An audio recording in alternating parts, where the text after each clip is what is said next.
What's up guys, welcome back to the channel, and today we're just going to be looking at one of my daily race B replays. A few people here have wanted to see races like this, and I've enjoyed learning Interlagos and Group 3 cars so far, and there's been some really good racing here too, so I thought it was worth a share. As always with me, I like to find cars that are off meta but still competitive, so we've gone with the Huracan GT3 against a slew of RCZs, or RCZs for those outside of the US. My quality time here was actually set in the Renault RS01, but I can definitely get into the 31s with both that and the Lambo with a bit more time. So let's take a look at the field here, and we can see it's pretty diverse. Every car in the top 12 is different, so it should shape up to be a very interesting race. But since this race is so short, we're probably going to focus more on the top 5, because it's only a 5-lap race. It ends pretty quick. So there's me in P1, there's an RCZ in P2, the 911 in P3, the 650S in P4, and the Genesis in P5. So throughout the race, I'm just going to be rotating occasionally through each of these drivers and showcasing the differences between each car. I'm not really going to commentate much, just want you guys to see the differences and see how the different cars perform, and let you use that to judge what kind of car you would like to use for these. So you'll see throughout the race that the RCZ has a lot more stability and momentum in high-speed corners, whereas the Lamborghini, it has a lot more low-end acceleration at the expense of a bit more high-speed, off-throttle instability. So you'll actually see that coming up here, where I got a pretty good exit out of there, but I come into this corner and I slide quite a bit, whereas the RCZ maintains some stability and the gap closes a bit. But through this sector, once I get back on throttle, you'll really see how quick the Lamborghini is on acceleration. Overall on this track, the RCZ is definitely the car to beat, but the Lambo is no slouch either, so if you want to use that, feel free to go ahead. But yeah, I'm just going to cycle through mainly the top 3 throughout this race. I'm not going to commentate much from here, but I hope you guys enjoy, and this is just an example of how my races usually go. So with that being said, sit back and enjoy, and we'll recap at the end of the race.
We're just wrapping up this final lap. We got a really nice exit out of the last corner, and there's not much he can do at this point. Even in the slipstream, you don't gain a ton, and with that exit speed, it's just tough to match. So we end up taking this one.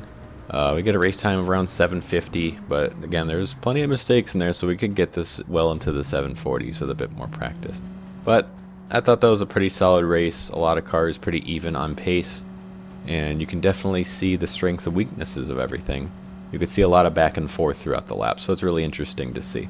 But that's all I got for this time, guys. If you enjoyed, please like the video and subscribe to the channel if you haven't already. Also, let me know if you'd want to see more races like this, or if you'd like me to commentate more, or just show like highlights of multiple races to keep it a little more interesting. Any suggestions like that, please leave those in the comments. But that's all for now, and I'll see you guys in the next one. Thanks.